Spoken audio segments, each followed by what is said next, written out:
Chennai Silks RD Sale. Latest collections at unbelievable prices.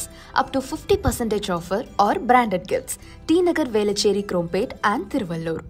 GT Holidays, South India's #1 travel brand. You know you are special when you're with GT Holidays. Juicy, spark the happiness, quench your thirst naturally. Platinum rate குறையல. Platinum வந்து அதே rate தான் இருக்குது. தங்கம் தான் வந்து விலை ஏறி இருக்கு. தங்கத்தினுடைய பயணம் தான் வந்து ரொம்ப ஃபாஸ்ட்டாக போயிட்டுருக்கு. அதையொட்டி வந்து தங்கத்துடைய விலை யாருமே எதிர்பார்க்காத அளவுக்கு தங்கத்துடைய விலை ஏறிக்கிட்டே இருக்குது. அந்த ஸ்பீடுக்கு பிளாட்டினம் ஏறும். ஏன் இது மட்டும் தங்க விலை மட்டும் ஏறிட்டு இருக்கு அப்படின்லாம் பார்த்தோம்னா, என்னதான் எவ்வளவோ உலோகங்கள் இருந்தாலும் கூட அந்த உலோகத்திலேயே கிங் ஆஃப் த மெட்டல் அப்படின்னு சொன்னால் தங்கம் தான். ஆர்பிஐ கவர்மெண்ட், ஒவ்வொரு கவர்மெண்ட்டுமே அரசாங்கமே வந்து தங்கத்தை மட்டும்தான் நீங்கள் போய் பேங்க்கில் கொண்டு போய் கொடுத்து ப்ளட்ஜ் பண்ணி அடகு வச்சு அதை நீங்கள் பணமாக்கலாம். பிளாட்டினத்துக்கோ வெள்ளிக்கோ கிடையாது. அதோட ரீசேல் வேல்யூ அப்படின்றப்போ அதுக்கு ரொம்ப கம்மியாக இருக்குது. ரீசேல் வேல்யூ வந்து பிளாட்டினமுக்கு ரொம்ப கம்மியாக, ரொம்ப கம்மி. தங்கத்துக்கு நல்லா இருக்கும், ஆனால் பிளாட்டினம் பார்த்தீங்கன்னா அப்படியே தான் இருக்குது. இப்போ 4000 ரூபா, 4600 அதிகபட்சம் 4600 ஒரு கிராம் பிளாட்டினம் அப்படின்ற அளவு தான் இருக்குது. டபுள் கூட ஆகலை, டபுள் ட்ரிபிள் ஆகலை. ஆனால் தங்கம் வந்து 10 மடங்கு கிட்ட உயர்ந்துருச்சு. இந்த வைரம் வந்து எந்த அளவுக்கு ரேட் ஏறி இருக்கு சார் முந்தைய காலத்துக்கும்? வைரத்தில் கூட பெருசாக ஒன்றும் விலை ஏறலை, ரொம்ப பெரிய அளவுக்கு ஏறலை. ஒரு 2 மடங்கு ஆகியிருக்கலாம். ஆனால் தங்கமான மாதிரி தங்கம் விலை உயர்ந்த அளவுக்கு அது கிடையாது. தங்கம் தான் பெஸ்ட். சேவிங்ஸ்னா தங்கம். சார் வணக்கம் சார். வணக்கம் சார். இப்போ கோல்டு ரேட் பார்த்தீங்கன்னா ஒரு சவரன் பார்த்தீங்கன்னா 75,000 ரூபாய் விற்குது சார். ஆனால் முந்தைய காலங்களெல்லாம் பார்த்தீங்கன்னா இந்த பிளாட்டினம் கோல்டை விட ரேட் அதிகமாக இருக்கும். இப்போ பிளாட்டினம் பார்த்தீங்கன்னா 10 கிராம் பிளாட்டினமே பார்த்தீங்கன்னா 37,000 ரூபாய் கிட்ட தான் சார் விற்குது. ஏன் சார் இந்த பிளாட்டினம் வந்து ரேட்டு ரொம்ப கம்மியான இருக்குது, என்ன காரணம் சார்? அதாவது பார்த்தீங்கன்னா பிளாட்டினம் ரேட்டு குறையலை. பிளாட்டினம் வந்து அதே ரேட் தான் இருக்குது. தங்கம் தான் விலை ஏறி இருக்குது. சொல்லுவாங்கள்ல, ஒரு கோடு இருக்குது அப்படின்னா அந்த சின்னதாக்கணும் அப்படின்னா அதுக்கு பதில் பெருசாக ஒரு கோடு போட்டாச்சுன்னா அந்த கோடு சின்னதாகிடும். அது மாதிரி தான் இந்த கணக்கு. தங்கம் வந்து 1000 ரூபா 1500 ரூபா விற்கிறப்பெல்லாம் பார்த்தீங்கன்னா பிளாட்டினம் 3000 ரூபா இருந்துச்சு. 2000 ரூபா விற்கிறப்போ அப்போட சொல்லுவாங்க, தங்கம் தான் நம்ம யூஸ் பண்ணிக்கிட்டு இருக்கோம், ஆனால் தங்கத்தோட விலை உயர்ந்த உலோகம் வந்து தெரியுமா பிளாட்டினம் அப்படிவாங்க. நம்ம படித்த காலத்தில், ஸ்கூல் படித்த காலத்தில். ஆமாம் சார். ஒரு 10-15 வருஷத்துக்கு 20 வருஷத்துக்கு முன்னாடி அந்த நிலை இருந்தது. ஆனால் அதுக்கப்புறம் பார்த்திங்கன்னா ஒரு காலகட்டத்தில் தங்கத்தினுடைய பயணம் தான் வந்து ரொம்ப ஃபாஸ்ட்டாக போயிட்டுருக்கு. அதையொட்டி வந்து தங்கத்தோட விலை யாருமே எதிர்பார்க்காத அளவுக்கு தங்கத்தோட விலை ஏறிக்கிட்டே இருக்குது. அந்த ஸ்பீடுக்கு பிளாட்டினம் ஏறலை. அது ஏன் ஏறலை அப்படின்றது உங்கள் கேள்வியாக இருக்கலாம். ஆமாம் சார். அது வந்து எதனால் ஏறலை, ஏன் இது மட்டும் தங்க விலை மட்டும் ஏறிட்டுருக்கு அப்படின்லாம் பார்த்தோன்னா, என்னதான் எவ்வளவோ உலோகங்கள் இருந்தாலும் கூட அந்த உலோகத்திலேயே கிங் ஆஃப் த மெட்டல் அப்படின்னு சொன்னால் தங்கம் தான். எப்படி கணிக்கிறாங்க அப்படின்னு பார்த்தோன்னா, ஒரு நல்ல மனிதன் அப்படின்றதுக்கு என்ன, எல்லாருமே மனிதர்கள் தான், நல்லவர்கள் தான். ஆனால் இருந்தாலும் இவன் ரொம்ப நல்ல மனுஷன்டான குணங்கள், குணாதிசயம், குணங்கள், அவர்னால யாருக்குமே பாதிப்பு இல்லாதது. அவர் வந்து ஒரு கேரிங்காக இருப்பார், ஒரு எல்லாத்தையும் அன்பு காட்டுவார், யாருக்கும் உபத்திரவமாக இருக்க மாட்டார். அந்த மாதிரி தான் இந்த தங்கம். தங்கம்ன்றது பார்த்திங்கன்னா இதை வந்து ஈஸியாக எளிதில் கையாளலாம்.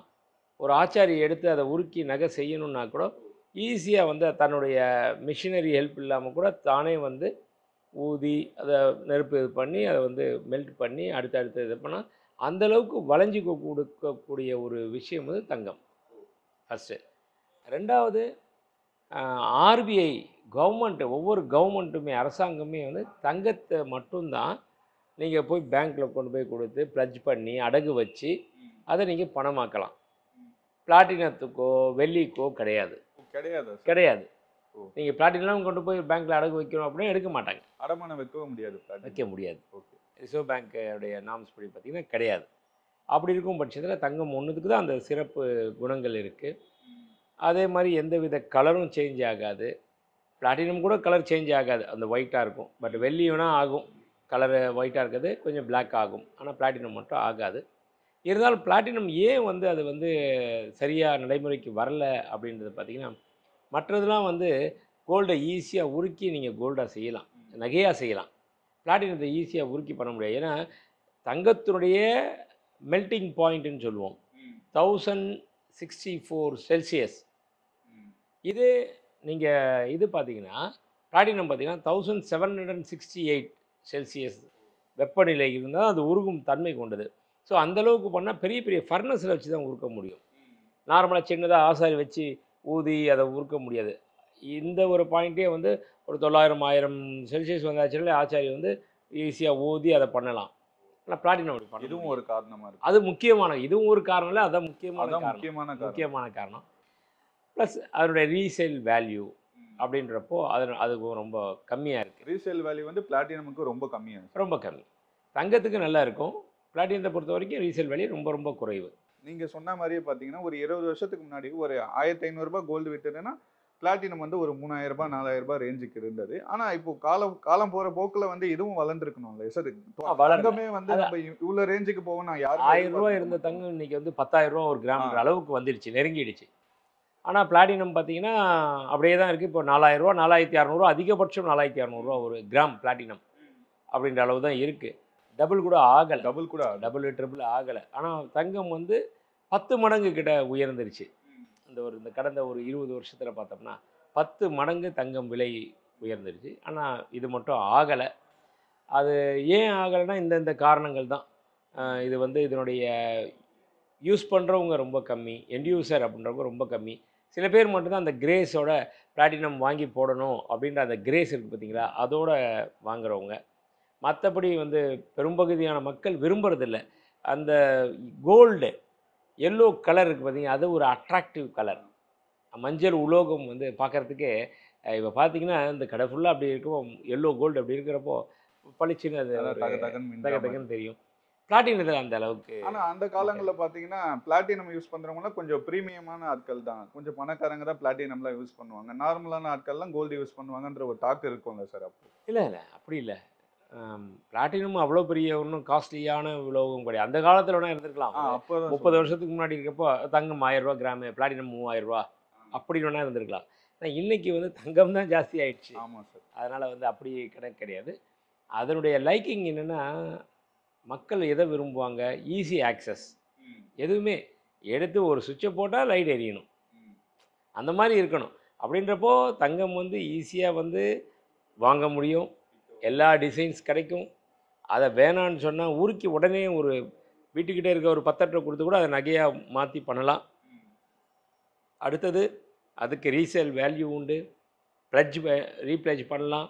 ஆனால் பிளாட்டினத்துக்கு அது எதுவுமே கிடையாது. ஒரு ஆச்சாரியிட்ட டக்குன்னு போய் நீங்கள் கொடுத்து இது உருக்கி எனக்கு நகையாக பண்ணி கொடுங்கன்னா பண்ண முடியாது. பேங்க்கில் கொண்டு போய் அடகு வைன்னா அடகு வைக்க முடியாது. அதை விற்கணும் அப்படின்னா கூட கொஞ்சம் சிரமமான பாயிண்ட் இதுதான். எடுத்த இடத்துலேயே தான் போய் கொடுக்க முடியும். மற்ற இடத்துல போனால் இல்லைங்க நாங்கள் வாங்க மாட்டோம்வாங்க. அதுக்கு ரீசேல் வேல்யூ ஏன் சார் ரொம்ப கம்மியாக இருக்குது? அதனுடைய தான் யூசேஜ் கம்மின்றதுனால மக்கள் பெருசாக கடைகளில் கூட போய் நீங்கள் பார்த்தீங்கன்னா கோல்டு ஐட்டம்ஸ் நிறைய இருக்கும். பிளாட்டினம் கேட்டீங்கன்னா கொஞ்சம் வெரைட்டி கம்மியாக இருக்கும். அதனோட வெரைட்டி இல்லைன்னு சொல்லக்கூடாது, வெரைட்டி கம்மியாக இருக்கும், அவ்வளோதான். அதேமாரி இந்த இது சொல்கிறாங்களே சார், டைமண்ட் வந்து சில பேருக்கு தான் ஒத்துக்கும், சில பேருக்கு தோஷம் இருக்குன்ற மாதிரி விஷயங்கள்லாம் சொல்கிறாங்க. அது எப்படி சார்? அது இல்லை அதெல்லாம் அந்த காலத்து கட்டுக்கதை. பழைய காலத்தில் என்ன சொல்லிட்டாங்கன்னா, நீங்கள் இப்போ சொன்னீங்க இல்லையா, பெரியவங்க மட்டும் தான் வசதியானவங்களுக்கு மட்டும் தான் போட்டிருப்பாங்க பிளாட்டினம்னு. அது மாதிரி தான் ஒரு காலகட்டத்தில் சுமார் ஒரு 50-60 வருடங்களுக்கு முன்னாடி வரைக்கும் பார்த்தீங்கன்னா என்ன கணக்குன்னா, வைரம் போடுறவங்க எல்லாமே மிகப்பெரிய ஆளுமைகள், மிகப்பெரிய வசதி இருக்கவங்க, மிட்டா மிராசு, ஜமீன்தார் அந்த மாதிரி சொல்லுவாங்க இல்லையா, அந்த மாதிரி ஜமீன் பரம்பரை அப்படின்ற லெவலில் இருக்கவங்க மட்டும்தான் வைரத்தை யூஸ் பண்ணுவாங்க. மற்ற ஆட்கள்லாம் வந்து போட்டால் அவங்க வந்து இவன் எங்கே அங்கே போட்டோன்னா நம்மளுடைய மரியாதை குறைஞ்சிரும், நம்ம யூனிக்காக இருக்கணும், அரச பரம்பரை போடணும் அப்படி இப்படின்ற மாதிரி அதை வந்து என்ன சொல்லிடுவாங்க, இது வந்து தோஷம் அந்த மாதிரி அப்படின்னு கிளப்பி விட்ட கட்டுக்கதை. ஓ, அது கட்டுக்கதை தான். நான் ஒரு விஷயம் கேட்குறேன், நான் எப்பயுமே அதான் கேட்பேன். இப்போது சில சமூகத்தினர் இருக்காங்க, நான் குறிப்பாக அவங்க பேரை சொல்ல விரும்பலை, சில சமூகத்தினர் அவங்களாம் பார்த்திங்கன்னா அவங்களுக்கு திருமணம் அவங்க வீட்டில் அப்படின்னா, அவங்க வீட்டில் ஒரு 3 பொண்ணு பெற்றிருக்காங்க, இல்லை 5 பெண்ணு பெற்றிருப்பாங்க. 5 பொண்ணுக்குமே வைர நகை போட்டு கட்டி கொடுப்பாங்க. அவங்களும் போட்டிருப்பாங்க, அவங்க பாட்டி தாத்தா எல்லாருமே பாரம்பரியமாக வச்சுருப்பாங்க. அவங்களுக்கு ஒரு பேத்தி பிறந்தா கூட உடனே வைரம் வாங்கி வைப்பாங்க. ஏன் அங்கெல்லாம் தோஷம் இல்லையா? அதை சாதாரண மக்கள் போட்டால் மட்டும் தோஷம் வந்து ஒட்டிக்குமா கேட்குறேன். எல்லாரும் போடக்கூடாது, நம்மளை பயமுறுத்தி வச்சுட்டாங்க.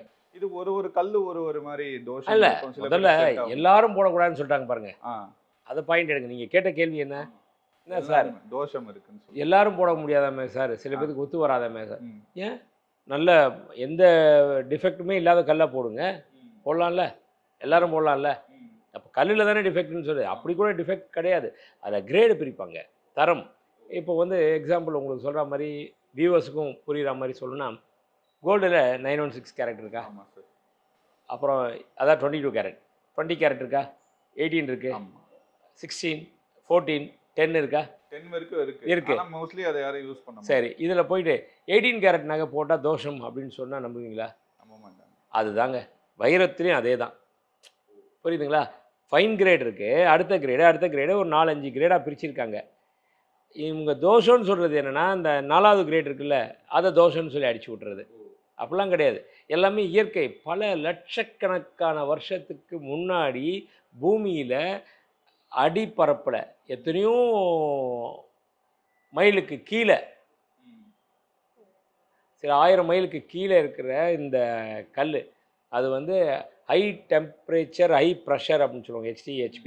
அந்த அளவுக்கு இருந்து பல சீதோஷண வெப்பநிலையிலையும் இருந்து ப்ரெஷர்லேயும் மாறி அப்புறமேட்டு அது அங்கேருந்து வெளியே வந்து இந்த எரிமலை மூலமாக வரும், ஆற்று படுகையில் கிடைக்கும். இந்த மாதிரி வர்றது தான் வைரங்கள்.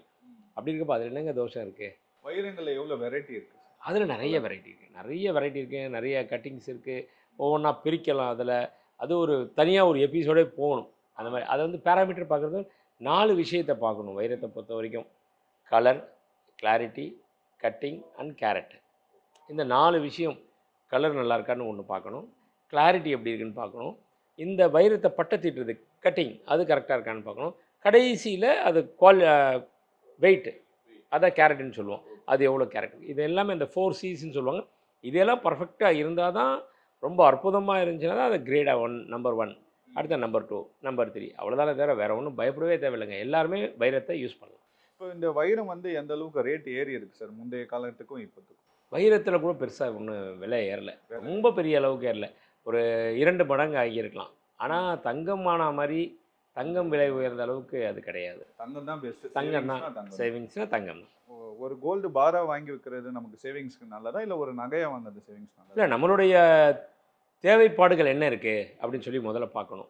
இப்போ எனக்கு தேவையே இல்லை, 5 வருஷத்துக்கு எனக்கு தேவையில்லை அப்படின்னா ஒரு பாரா வாங்கி வச்சுக்கலாம். மற்றபடி எனக்கு இப்போ வேணும், போட்டு அனுபவிக்கணும் அப்படின்னா நகைகளாக போய் வைக்கலாம்.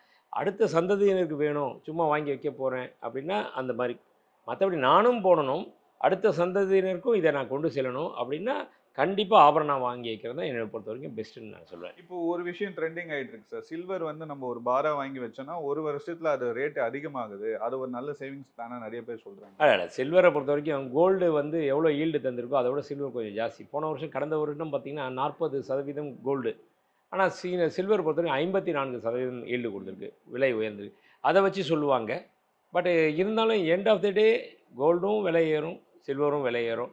அதனால் கண்டிப்பாக நம்மள்ட்ட இருக்கிற பணத்தை ஒரு 3/4 பங்கை தங்கத்திலேயோ இல்லை வெள்ளிலேயோ சேர்த்து இன்வெஸ்ட் பண்ணி வைக்கணுன்றது என்னுடைய ஒரு வழிகாட்டின்னு சொல்லுவேன், என்னுடைய இதுன்னு சொல்லுவேன். அதனால் மக்கள் வந்து வியூவர்ஸ் எல்லாமே உங்களுடைய சேவிங்ஸில் தங்கத்துக்கு ஒரு இம்பார்ட்டன்ட் கொடுங்க. கண்டிப்பாக அது வரும் காலங்களில் பெரிய லெவலில் உங்களுக்கு ஒரு லாபத்தை ஈட்டி கொடுக்கும் அப்படின்றது என்னுடைய இது. நன்றி, வணக்கம். ரொம்ப நன்றி sir. Chennai Silks Aadi Sale. Latest collections at unbelievable prices. Up to 50% offer or branded gifts. T Nagar Velachery Krompet and Thiruvallur.